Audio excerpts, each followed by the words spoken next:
कृष्णाय वासुदेवाय हरये परमात्मने प्रणतक्लेशनाशाय गोविन्दाय नमो नमः।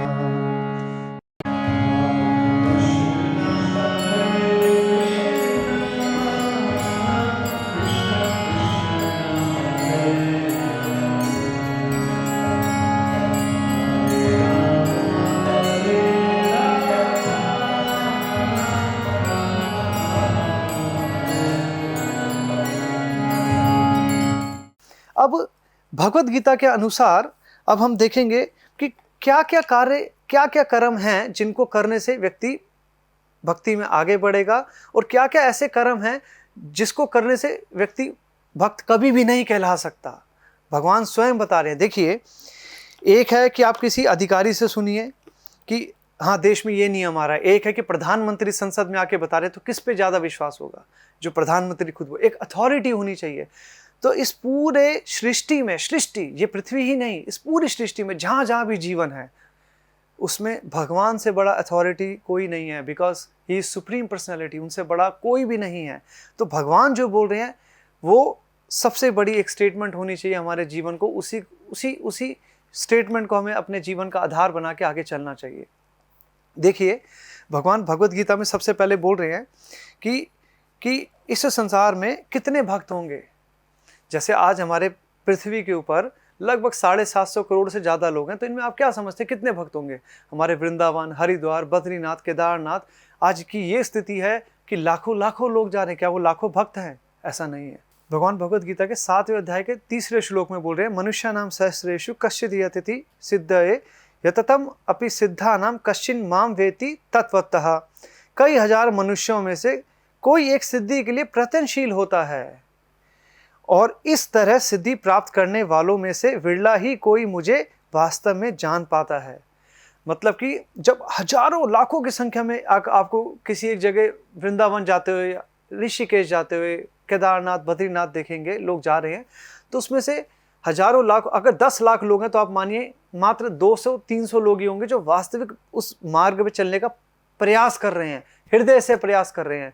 और उन प्रयास करने वालों में से भी केवल 1 या 2 या 3 को ही भगवान मिलेंगे। ऐसा नहीं है कि जो लाखों लोग हैं वो लाखों के लाखों भक्त हैं। आजकल तो हर एक, जैसे कहा गया, एक सिक्के के 2 पहलू होते हैं। आजकल क्या है, आसान हो गया है बद्रीनाथ जाना, केदारनाथ, जबकि बहुत एक दुर्गम स्थान है, लेकिन फिर भी सड़कें अच्छी हो गई हैं।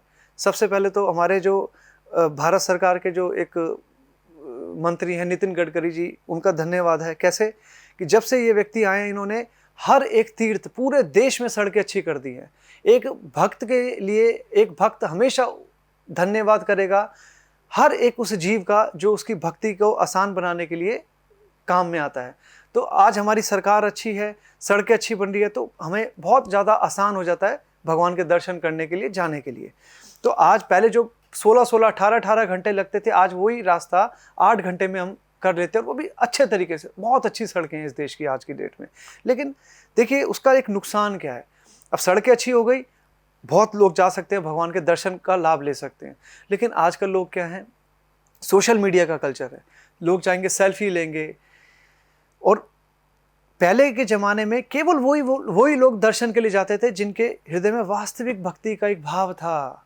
उनके लिए वो एक टूरिस्ट प्लेस नहीं थी, पर्यटन स्थल नहीं था उनके लिए पर्यटन स्थल नहीं था कि वो घूमने जा रहे हैं, वो प्रकृति को एंजॉय करने जा रहे हैं। ऐसा भाव नहीं था। जब पहले लोग अपने घरों से निकलते थे, बहुत दुर्गम स्थानों पे जाते थे, उनके अंदर केवल यही भाव होता था कि वास्तविक भगवान से मिलने जा रहे हैं, वो तपस्या करने जा रहे हैं। देखिए, हम जब भी ऐसे आध्यात्मिक स्थलों पे जाएं तो हमारे अंदर, हृदय के अंदर भक्ति का भाव होना चाहिए, तपस्या का भाव होना चाहिए। आपसे अनुरोध है, वहाँ जाएं, कभी भी कोई नशा मत कीजिए, किसी भी प्रकार का मांसाहार मत कीजिए, किसी भी प्रकार का व्यभिचार मत कीजिए। आजकल लोगों की शादी होती है, तुरंत वो वैष्णो देवी चले जाएंगे। वैष्णो देवी जाना बुरा नहीं है, लेकिन व्यक्ति को देख के पता चलता है इसकी इंद्रिय कितने इसके संयम में है। आपके अंदर संयम है नहीं, आप आध्यात्मिक स्थल पे जाके भी गलत कार्य करते हैं। वो स्थल उस कार्य को करने के लिए नहीं है। आप अगर आध्यात्मिक स्थल पे जा रहे हैं तो पूर्ण रूप से भक्ति भाव से जाइए। हल्का सा भी अपने इंद्रियों के प्रभाव में मत रहिए। आज दुर्भाग्य ये है कि काफ़ी लोगों को लगता है वो भक्त हैं, उनके अंदर भक्ति का कोई आचरण नहीं है। जो एक वहम होता है ना, एक व्यक्ति के जो अंदर वहम होता है वो सबसे बड़ा उसका शत्रु होता है। वहम से क्या होता है, एक व्यक्ति को लगता है कि वो भक्त है जबकि वो भक्त नहीं होता। आपको अगर पता करना आप कितने बड़े भक्त हैं तो भगवद गीता के 7वें अध्याय को पढ़िए, भगवद गीता के 9वें अध्याय को पढ़िए और उसको ईमानदारी से अपना तुलना कीजिए कि आप क्या आपके अंदर जो कितना कितना आप उन श्लोकों को जो भगवान हमसे चाहते हैं हम उसको पालन कर पा रहे हैं। वो बताएगा कि हम वास्तव में भक्ति कर रहे हैं या नहीं कर रहे। जैसे भगवान क्या बोल रहे हैं, मनुष्य नाम सहस्रेषु, हजारों लाखों में से कुछ लोग ही प्रयत्नशील होते हैं, उनमें से भी कुछ ही लोगों को, एक आध विरले को ही भगवान की प्राप्ति होती है। फिर उसके बाद भगवान बोल रहे हैं भगवद गीता के 7वें अध्याय के 13वें श्लोक में, त्रिभिड गुणमयी भावेर एभि सर्वम इदम जगत मोहितम नाभि जानति मम एभ्य परम अव्ययम। तुम जान लो तीनों गुणों के द्वारा मोहग्रस्त यह सारा संसार मुझ गुणातीत तथा अविनाशी को नहीं जानता। अब आप समझिए ध्यान से, अब तीनों गुण क्या होते हैं प्रकृति के, सतोगुण, रजोगुण, तमोगुण। जिस प्रकार से कहा गया है कि नशा करके आप वाहन मत चलाइए, इसी प्रकार से आपको क्या लगता है कि आप नशा करेंगे और आप भक्ति को समझ लेंगे। जब इस संसार में वाहन को नियम चला सकते हो तो आध्यात्मिक मार्ग पे खुद कैसे चलेंगे नशा करने के बाद। आप रजोगुण में हैं, आप बहुत ज़्यादा मसालेदार खाना खा रहे हैं, आप प्याज लहसुन खा रहे हैं जो कि साक्षात रजोगुण देता है, हैं? आप मांसाहार खा रहे हैं और आपको लग रहा है कि हम भक्ति कर रहे हैं। भक्ति नहीं हो सकती। भक्ति के लिए मिनिमम जो योग्यता है वो सतोगुण की योग्यता होती है। सुबह का जो ब्रह्म मुहूर्त का समय है, सुबह 3:30 बजे से सुबह 9-10 बजे तक का जो समय है सतोगुण का। तभी कहा गया है जब सवेरे व्यक्ति उठेगा भगवान का ध्यान सबसे अच्छे तरीके से कर सकता है, क्यों? सतोगुण का समय है, अनुकूल समय है, अनुकूल वातावरण है, जो तुरंत प्रभाव से आपको भक्ति समझ में आएगी, आपको असर होगा आपकी चेतना के ऊपर। अब भगवान बोल रहे हैं जो तीनों गुणों से लोग फंसे हुए हैं। एक व्यक्ति है जो कि नशा बहुत कर रखा है उसने, आपको क्या लगता है वो भगवान का ये भगवद गीता का ज्ञान समझ पाएगा? कभी भी नहीं समझ पाएगा, कभी भी नहीं समझ पाएगा। एक व्यक्ति बहुत ज़्यादा रजोगुण के अंदर है, जिसको उत्तेजक खाना पसंद है, उत्तेजक उसको संगीत पसंद है, उसके अंदर भावनाएं भी बहुत उत्तेजित करने वाली हैं। किसी भी स्त्री या किसी भी पुरुष को देख रहा है, देख रही है, उसको उससे आकर्षण हो रहा है, तो ऐसा व्यक्ति भगवान को नहीं समझ सकता, कभी भी नहीं समझ सकता। बोलते जैसा अन्न वैसा मन। तो सबसे पहले जो भक्ति की शुरुआत होती है वो आपके जो आपका खाना होता है, जिसको आप खाद्य पदार्थ होते हैं, उससे आपकी भक्ति की शुरुआत होती है। अगर आप सतोगुणी खाना खाएंगे, सतोगुणी भोजन करेंगे, तो आपके अंदर एक प्लस पॉइंट हो जाता है, एक योग्यता बढ़ जाती है कि हाँ ये व्यक्ति थोड़ा बहुत समझ सकता है भगवान को। भगवान को कभी भी सतोगुण के अंदर रह के भी नहीं समझा जा सकता।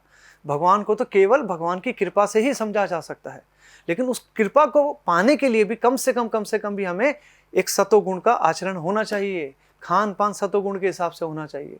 आप सोचेंगे कि रजोगुण और तमोगुण का खाना खा के व्यक्ति भगवान को समझ जाएगा, कभी भी नहीं समझ सकता। आप आज मंदिर जा रहे हैं, आपने बहुत अभद्र कपड़े पहन रखे हैं जिसमें साक्षात आपको दिख रहा है रजोगुणी कपड़े हैं, आप आधे नंगे दिख रहे हैं, कपड़े बहुत बुरे हैं, हाँ जी। आपने प्याज लहसुन खा रखा है, तो आप क्या दर्शन करने जाएंगे? आपने नॉनवेज मांसाहार खा रखा है, तो आपको लगता है कि भगवान आप पे कृपा करेंगे? कभी भी नहीं कृपा करेंगे। अब उसके बाद है श्लोक संख्या 14। श्लोक संख्या 14 में भगवान बोले देवी हईशा गुणमयी मम माया दुरत्या मामे भी प्रपद्यन्ते माया मेताम तरंती थे। इसका अर्थ है कि प्रकृति के तीनों गुणों वाली इस मेरी दैवी शक्ति को पार कर पाना कठिन है, किंतु जो मेरे शरणागत हो जाते हैं वे सरलता से इसे पार कर जाते हैं। अब जिस भगवान ने इस पृथ्वी को बनाया है, जो इसके सृष्टि करता हैं, जो इसको संचालन करते हैं, जो इसको खत्म भी करते हैं भगवान महादेव के रूप में, तो वो भगवान इस पृथ्वी के बारे में बोल रहे हैं कि जिस पृथ्वी में तीनों गुण हैं उनको पार कर पाना बहुत कठिन है, बहुत कठिन है। कितना? बहुत ज़्यादा कठिन है। स्वयं भगवान बोल रहे हैं, जिसने इस सृष्टि को बनाया है वो खुद बोल रहे हैं इस बात को। तो अगर कोई व्यक्ति हमें भौतिक जीवन में दिखता है तो उसमें कोई इसमें एक आश्चर्य वाली बात नहीं है। ये तो भगवान स्वयं भी बोल रहे हैं कि बहुत कठिन है, लेकिन उसमें फंसे रहना तो एक विकल्प को नुकसान करने वाली बात है कि आपको एक विकल्प मिला है कि इस प्रकृति के तीनों गुणों से बाहर आइए, भक्ति कीजिए और भगवान की भगवत प्राप्ति कीजिए, वैकुंठ की प्राप्ति कीजिए। लेकिन व्यक्ति क्या करता है, इस जीवन को खराब कर लेता है, तीनों गुणों के अंदर है कि क्यों, उसकी इच्छा ही नहीं है यहाँ से बाहर निकलने की।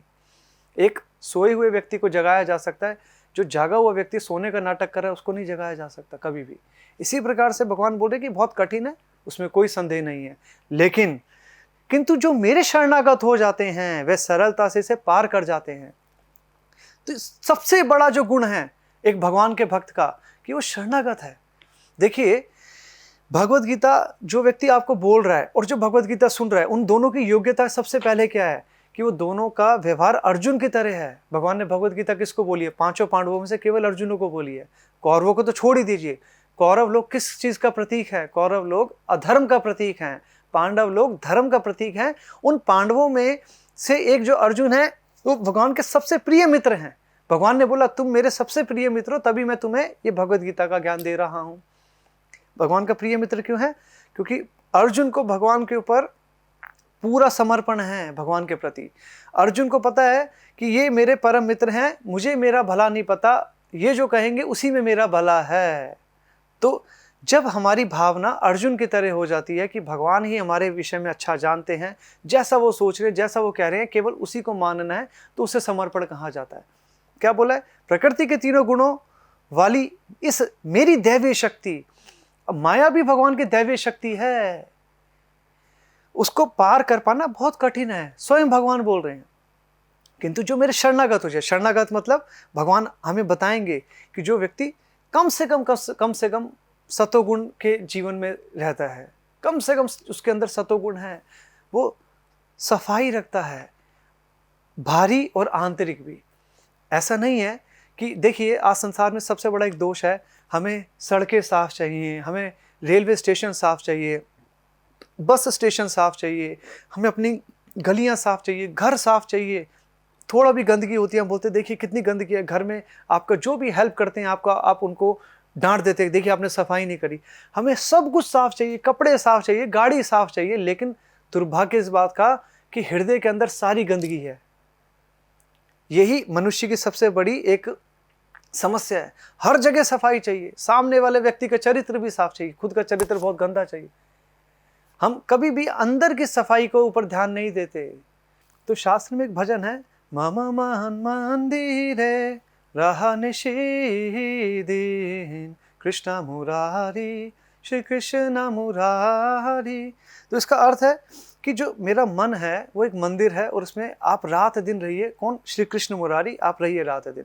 अब देखिए संसार में बाहर आपको घर में सफाई चाहिए, मेट्रो स्टेशन साफ हो, सड़कें साफ हो, सब कुछ साफ चाहिए, लेकिन हृदय के अंदर पूरी गंदगी। आपके हृदय के अंदर जैसे आप किसी स्त्री पुरुष को देख रहे हैं आपका बुरा विचार आ रहा है, आपके अंदर जैसे आप मांसाहार को देख रहे हैं आपको खाने की इच्छा कर रही है, आपको दूसरे के प्रति ईर्ष्या है, द्वेष है, वो एक बुरी भावना आ रही है, तो ऐसे गंदे हृदय में क्यों भगवान को बिठाना चाहते हैं, जो कि बैठे हुए हैं। भगवान बोलते ignorance is not an excuse, कि अज्ञानता कोई एक बहाना नहीं बन सकता कि हाँ मुझे पता नहीं था इस वजह से मेरे को इसका दंड मत दिया जाए।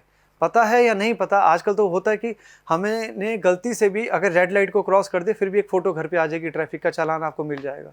तो इसी प्रकार से हम बोले कि हमें तो पता नहीं था कि भगवान हमारे हृदय में है, जबकि शास्त्र कहता है कि भगवान हमारे हृदय में इस स्थान पे, शरीर के इस स्थान में भगवान रहते हैं। जैसे आपसे बोला जाएगा ना, जब भी कोई व्यक्ति बोलता है कि मैं उधर गया था, तो नेचुरली एक आपका एक एक्सप्रेशन है कि मैं मतलब, क्योंकि सदैव व्यक्ति का हाथ इधर जाता है, क्यों? यहाँ पर उसका वास है स्वयं का। ये जो शरीर है वो हम नहीं हैं, हम एक शरीर के अंदर आत्मा है।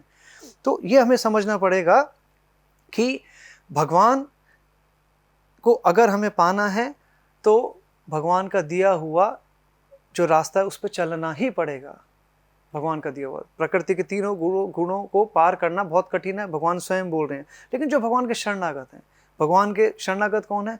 जो भगवान के अनुसार खाना खाते हैं, जो भगवान के अनुसार सोते हैं, जो भगवान के अनुसार बात करते हैं, सुनते भगवान के अनुसार हैं, सोचते भगवान के अनुसार, सारे कार्य भगवान के अनुसार है। देखिए जीवन में कुछ बड़ा बनना होता है तो पहले गुरुकुल भेजा जाता था, आजकल भी हॉस्टल्स में भेजा जाता है।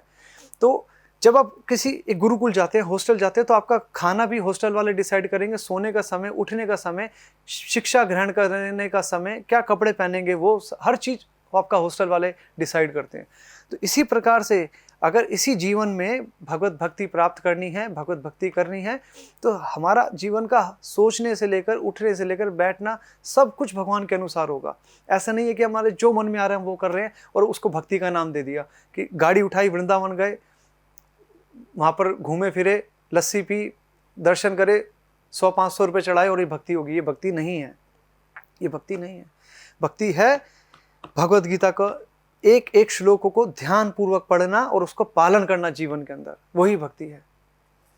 अब भगवान इसमें बोल रहे हैं कि अभी हमने जो पढ़ा कि प्रकृति के तीनों गुणों को बहुत कठिन है पार करना, मेरे शरणागत जो होंगे उसे पार कर जाएंगे, उसके लिए बहुत आसान है, वो आसानी से इसे पार कर जाएगा, वो भगवान की कृपा के माध्यम से। अब श्लोक संख्या है 7वें अध्याय का 15वां श्लोक। वो क्या है? ना माम दुष्कृणो मूढ़ा प्रपद्यन्ते नराधमा माया प्रार्था ज्ञान आसुरम भावम आश्रितः। जो निपट मूर्ख हैं, देखिए अब भगवान के द्वारा किसी को बोला जा रहा है निपट मूर्ख, तो ये सबसे बड़ी इस सृष्टि की गाली है, ये मान लीजिए।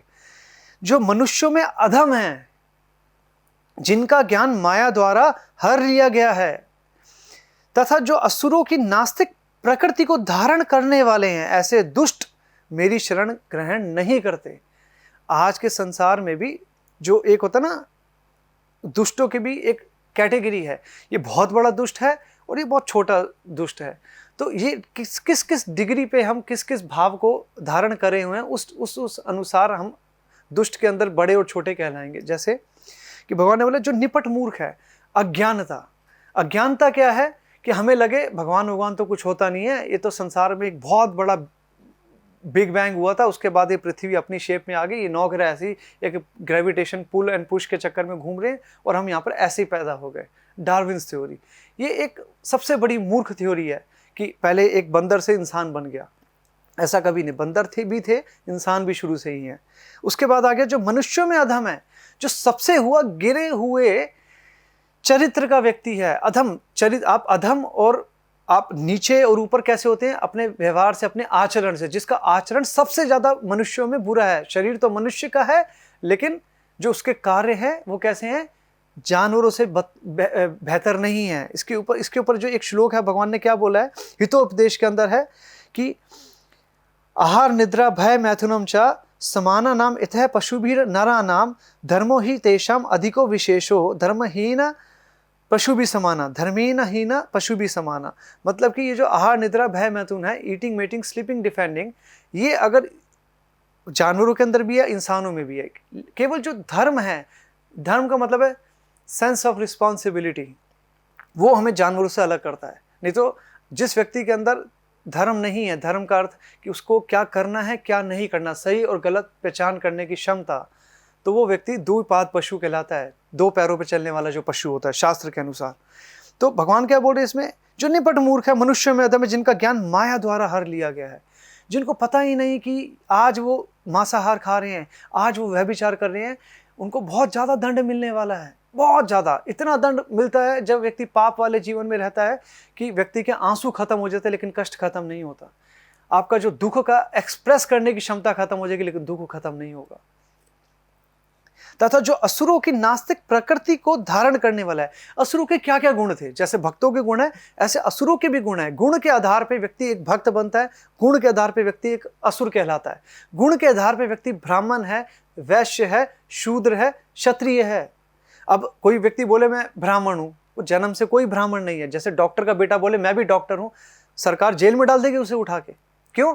आपको एक गुण होने चाहिए डॉक्टर वाले, प्लस आपको एक अथॉरिटी बोलेगी कि हाँ अब आप डॉक्टर, आपको एक सर्टिफिकेट मिलेगा। तो शास्त्र का सर्टिफिकेट होना बहुत जरूरी है। भगवत गीता में एक दिन हम पूरा ब्राह्मण के ऊपर सेशन लेंगे कि ब्राह्मण के क्या क्या गुण हैं। वो सच बोलता है, उसमें पवित्रता है, उसके अंदर सारे के सारे वो गुण हैं जो कि एक व्यक्ति शरीर के स्तर पे होने वाला नहीं करता। जो व्यक्ति एक शरीर के स्तर पे है, वो व्यक्ति सिर्फ अपने शरीर की ही पोषण के लिए कार्य करेगा। और एक जो व्यक्ति ब्राह्मण कहलाता है वो है जिसको पता कि वो शरीर नहीं आत्मा है, जिसको बेसिक मिनिमम भ्रम का एक अनुभव है कि उसको पता मैं ये शरीर नहीं आत्मा हूं, वो व्यक्ति ब्राह्मण है। दुर्भाग्य से कुछ निजी स्वार्थ के कारण सदियों से ये एक धारणा चली आ रही है कि जो ब्राह्मण का पुत्र ब्राह्मण होगा, क्षत्रिय का क्षत्रिय, शूद्र का शूद्र, वैश्य का वैश्य। ऐसा नहीं है, कुछ ऐसा नहीं है। गुण और कर्म के आधार पर भगवद गीता में भगवान ने इस सृष्टि की स्थापना करी है। आपके गुण और कर्म अगर ब्राह्मण वाले हैं तब आप ब्राह्मण कहलाएंगे, जाति से नहीं होगा, किसी प्रमाण पत्र से आप ब्राह्मण नहीं कहलाएंगे। आज देखिए ब्राह्मणों को, वो मांसाहार वो कर रहे हैं, नशा वो कर रहे हैं, तो कहाँ से ब्राह्मण है? वो नहीं है ब्राह्मण, वो सिर्फ नाम के ब्राह्मण है। मैं क्षमा चाहूँगा कि आज अब देखिए धार्मिक स्थल में वहाँ पर भी बहुत सारे पुरोहित ब्राह्मण होते हैं, शराब वो पी रहे हैं, नशा वो कर रहे हैं, मांसाहार वो खा रहे हैं, तो क्या आपको लगता है वो ब्राह्मण है? नहीं है, वो ब्राह्मण नहीं है। वो सिर्फ जाति, एक शब्द के सूचक के आधार पे वो ब्राह्मण है, वो वैसे कर्मों से ब्राह्मण नहीं है। अब इसमें भगवान क्या बोल रहे हैं कि जो असुरों की नास्तिक प्रकृति को धारण करने, असुरों के क्या अंदर है कि वो हमेशा भगवान से ईर्ष्या करते हैं, हमेशा भगवान के प्रति उनके हृदय में द्वेष है, और भगवान और उनके भक्तों के प्रति भी उनके हृदय में द्वेष है। तो अगर हमारे अंदर भी भगवान के प्रति अश्रद्धा है, हम सोचे कि भगवान तो इतनी गोपियों के संग रहते थे, 16,108 रानियां थी भगवान की, तो हम भी अवैध संबंध कर सकते हैं। अगर हम भगवान के कार्य को अवैध मानते हैं तो हम, इसका मतलब आसुरी प्रकृति के साथ रह रहे हैं। आसुरी प्रकृति क्या है कि हमेशा उनको भगवान के अंदर भी दोष दिखेंगे, जबकि भगवद गीता कहती है जन्म कर्म च में दिव्यम, कि भगवान का जन्म और कर्म सब दिव्य है। जन्म कर्म च में दिव्यम यो एवं भक्ति तत्वतः त्याक्ता देहम पुनर्जन्मम नैति सोमामेति स्वार्जुना, कि भगवान क्या बोल रहे हैं, जन्म कर्म च में दिव्यम, कि मेरा जो जन्म है और मेरा जो कर्म है वो सब दिव्य है। भगवान भगवद गीता के 4थे अध्याय में बोल रहे हैं जन्म कर्म च में दिव्यम यो वेति तत्वतः त्यक्ता देहम पुनर्जन्मम नैति मामेति स्वार्जुना। हे अर्जुन, जो मेरे आविर्भाव तथा कर्मों की दिव्य प्रकृति को जानता है, कि भगवान जन्म एक मनुष्य की तरह नहीं लेते, वो प्रकट और अप्रकट होते हैं। ऐसा नहीं था कि द्वारका में एक शिकारी ने उनका पैर में तीर मारा और भगवान ने शरीर वहीं पर ही छोड़ दिया। भगवान की देह हमारी तरह नहीं है, हमारी ये भौतिक देह है, भगवान के आध्यात्मिक है। भगवान एक प्रकट होते हैं और अप्रकट होते हैं। जैसे सूर्य का जो प्रकाश है, सूर्य ऐसा नहीं कि आज रात को सूर्य मर जाएंगे, कल दोबारा नया जन्म होगा। सूर्य प्रकट हो रहे हैं और अप्रकट हो रहे हैं। भगवान ने बोला जो इस तरीके से मेरे जन्म और कर्मों को जानता है, जो कि दिव्य हैं, वह शरीर छोड़ने के बाद इस संसार में पुनर्जन्म नहीं लेता, अपितु मेरे सनातन धाम को प्राप्त होता है। तो हमें जब तक लगेगा कि भगवान की भी इतनी सारी गोपियां थी, हमारी भी तो 2-4 गर्लफ्रेंड्स हो जाएं, तो ऐसा व्यक्ति नास्तिक है, ऐसा व्यक्ति असुरों की श्रेणी में कहलाने लायक है। क्योंकि असुरों का भी यही भाव होता था, उनको विष्णु के अंदर हमेशा दोष दिखते थे, शिशुपाल को हमेशा कृष्ण के अंदर दोष ही दोष दिखते थे। तो ये भगवान ने क्या बोला कि जो असुरों की नास्तिक प्रकृति को धारण कर, असुरों का खाना हमेशा वो ऐसा भक्षण करेंगे जिसमें किसी को कष्ट होगा, जिसमें बहुत सारी हिंसा होगी। वो ऐसे वाणी बोलेंगे जो हमेशा कठोर है, जिसमें असत्य है। तो भक्तों का ऐसा गुण नहीं होता। ऐसे दुष्ट मेरी शरण ग्रहण नहीं करते। भगवान ने इसमें साफ बोला है कि ऐसे दुष्ट मेरी शरण कभी भी ग्रहण नहीं कर ही नहीं सकते। अगर आपको बोलते हैं कि आप भगवान के भक्त हैं, तो आप में कम से कम देवी देवताओं वाले गुण होने चाहिए। भगवान के विषय में आपको ज्ञान हो कि मैं एक जीव हूँ और मेरा जो संबंध है वो परमात्मा से है। जब आपको यही नहीं पता होगा कि आप ये शरीर है, कि आप आत्मा है, तो आपको आत्मा और परमात्मा के संबंध के विषय में कैसे पता चलेगा? पहले तो ये अनुभव करना है, कम से कम ये इस भ्रम प्राप्ति को तो हमें करना ही पड़ेगा कि हम जाने कि हम ये शरीर नहीं, एक आत्मा है। उसके बाद भगवान के प्रति समर्पण भी चाहिए, तब जाके हम एक दैवी प्रकृति वाले व्यक्ति होंगे, जिससे कि भगवान की फिर कृपा मिलेगी और फिर हम भगवान को समझ पाएंगे। उसके बाद भगवान भगवद गीता के 7वें अध्याय के 16 श्लोक में बोल रहे हैं, क्या बोल रहे हैं? चतुर्विधा भजन्ते माम जना सुकृतिनो अर्जुना आर्थो जिज्ञासुर अर्थार्थी ज्ञानी च भारत सभा। हे भरतश्रेष्ठ, 4 प्रकार के पुण्य आत्मा मेरी सेवा करते हैं। अब ये 4 प्रकार के ही करेंगे, इसमें कोई 5वां ऑप्शन इस पृथ्वी पे सृष्टि में नहीं है। कौन होता है? आर्थ जिज्ञासु, आर्थी और ज्ञानी। जिसके अंदर ऐसी भावना होगी, जिसको पैसे की जरूरत होती है, वो भगवान की शरण में जाता है, भगवान मुझे पैसा दीजिए। अब जब आपको भगवान पैसा जरूर देंगे, अगर किसी को लगे कि आप भगवान से कुछ मांगने जा रहे हैं कि और भगवान नहीं देंगे, ये गलत विचार है। भगवान जरूर देंगे, लेकिन उससे पहले आपके अंदर आत्मशुद्धि जरूर देंगे कि आपको वो पैसा मिले तो आप उसका दुरुपयोग ना करें। भगवान की जो लक्ष्मी है वो भगवान की सेवा के लिए है। अब देवी देवताओं को लक्ष्मी मिलती है, वो भगवान के पास उनको रखते हैं और माता लक्ष्मी भगवान की सेवा करती हैं। और जब राक्षसों को मिलती है वो उससे भौतिक भोग विलास करते हैं, उससे नशा करेंगे, अवैध संबंध बनाएंगे, जुआ खेलेंगे, मांसाहार खाएंगे। और जो भक्तों को मिलता है उससे मंदिर का निर्माण होगा, उससे वो अच्छे पुण्य वाले कार्य करेंगे, धर्म स्थलों पे जाके नए नए मंदिर बनवाएंगे, जीर्णोद्धार करवाएंगे मंदिरों का। और जो असुर लोग हैं वो उसमें क्या करेंगे, वो सिनेमा घर बनवाएंगे, वो उसमें ऐसी ऐसी जगहें बनाएंगे जहाँ पर आपको नशा होता है, जहाँ पर आपको गाना बजाना होता है, सारे भौतिक कार्य, जहाँ पर सारे पाप वाले कार्य होते हैं। यही अंतर है कि एक भक्त और एक अभक्त कैसे पैसे का इस्तेमाल करता है। अब उसके बाद क्या है, जिज्ञासु, जिसके अंदर भगवान के भक्ति करने की इच्छा है, जिसको भगवान को जानने की इच्छा है, वो व्यक्ति एक भगवान को पाने का प्रयास करेगा। और उसके बाद है जो व्यक्ति एक बहुत दुखी है, जिसके जीवन में बहुत ज़्यादा कष्ट है, वो भी भगवान की शरण में जाता है। क्यों जाता है कि हे भगवान मेरा कष्ट खत्म कीजिए। तो जब भी भगवान की शरण में जाएंगे, पहले भगवान कष्ट खत्म करने से पहले आपको एहसास करवाएंगे कि वो कष्टों का कारण क्या है। कारण कष्टों का ये नहीं है कि भगवान हमें कष्ट देना चाहते हैं, कारण कष्टों का ये है हमारी पाप करने की प्रवृत्ति। हम पूर्व जन्मों में इतने जीवों को कष्ट दे के आए कि इस जीवन में हमें उन कर्म का फल मिल रहा है। तो भगवान के पास जो भी व्यक्ति जाता है उसको भगवान जरूर सहायता करते हैं। और भगवान ने क्या बोला, 4 प्रकार के, आर्थ, जिज्ञासु, अर्थार्थी और ज्ञानी, ये चारों को भगवान मिलते हैं। लेकिन उससे पहले भगवान समझाते हैं कि अगर आपको पैसा चाहिए तो पहले योग्य बनिए, अगर आपको कष्ट है, कष्ट खत्म होगा, लेकिन उससे पहले आप जानिए कि इस कष्ट का कारण क्या था, जिससे कि आगे आप उस गलती को ना दोहराएं। अब इसमें 7वें अध्याय का 19वां जो श्लोक है वो बहुत इंपॉर्टेंट है, कि वो भगवान एक और बता रहे हैं कि जो भगवान का जो भक्त है वो कितने कितने जन्मों तक तपस्या करता है, फिर जाके कभी किसी जन्म में भाग्यशाली को भगवान मिलते हैं। ये श्लोक है, बहुनाम जन्मन नाम अंते ज्ञानवान माम प्रपद्यते वासुदेव सर्वम इति स महात्मा सुदुर्लभः। कि जो भगवान का भक्त है वो बहुत दुर्लभ है, बहुत ही ज़्यादा दुर्लभ है। कैसे? अनेक जन्म जन्मांतर के बाद जिसे सचमुच ज्ञान होता है, वह मुझको समस्त कारणों का कारण जानकर मेरी शरण में आता है, ऐसा महात्मा अत्यंत दुर्लभ होता है। अब जो भगवान के भक्त होते हैं वो बहुत दुर्लभ है। तभी शास्त्र कहता है जहाँ भी आपको किसी भी रूप में भक्त मिले उसको सेम भगवान की श्रेणी का मान के उसको प्रणाम कीजिए, उसके प्रति हृदय से आदर और सम्मान का भाव रखना चाहिए। अगर हम ऐसा भाव रखते हैं तो उससे हमारी आत्मशुद्धि होती है। अगर कोई व्यक्ति भगवान के रास्ते पे चल रहा है तो वो ऐसा नहीं है कि वो कोई पुण्य कार्य कर रहा है। पुण्य और पाप एक श्रेणी है और भगवान का कार्य एकदम अलग है। भक्ति पाप और पुण्य की श्रेणी से बहुत ज़्यादा बाहर है। देखिए, आप पाप करेंगे तब भी आपको जन्म लेना पड़ेगा, आपकी मुक्ति नहीं होगी। पुण्य करेंगे तब भी आपको जन्म लेना पड़ेगा और आपकी मुक्ति नहीं होगी। जो भक्ति करेंगे तब केवल मुक्ति होती है। भक्ति ही केवल मुक्ति को दे सकती है। इसमें क्या बोला भगवान ने? अनेक जन्म जन्मांतर के बाद सचमुच ज्ञान जिसको होता है। सचमुच का ज्ञान का अर्थ है कि भगवान ये जो जीवन है केवल तेरे लिए ही है। भगवान के पास आप जा रहे हैं, कुछ उनसे बिजनेस डील नहीं कर रहे कि भगवान मैं आपके पास आऊँगा, मेरे को पास कर दो, मेरे शत्रुओं का नाश कर दो। नहीं, जब आप भगवान के पास जा रहे हैं शरणागत होकर जाते हैं। एक छोटा बच्चा जब जन्म लेता है वो अपनी माँ को नहीं बताता माँ मेरे लिए क्या कर क्या ना कर। सारे के सारे वो कार्य होते हैं जिसमें केवल बच्चे की भलाई होती है। तो इसी प्रकार से जब एक भक्त भगवान के पास जाता है तो सारे के सारे वो भगवान उसके लिए वो कार्य करते हैं जिसमें केवल और केवल उसकी भलाई होती है। ऐसा कोई कार्य भी नहीं होता जिसमें आपको, भगवान भगवत गीता के 9वें अध्याय में बोल रहे हैं, अनन्यास चिंतयन्तो माम ये जन परिपास्यते तेषाम नियुक्तानाम योगक्षेमम महामयम।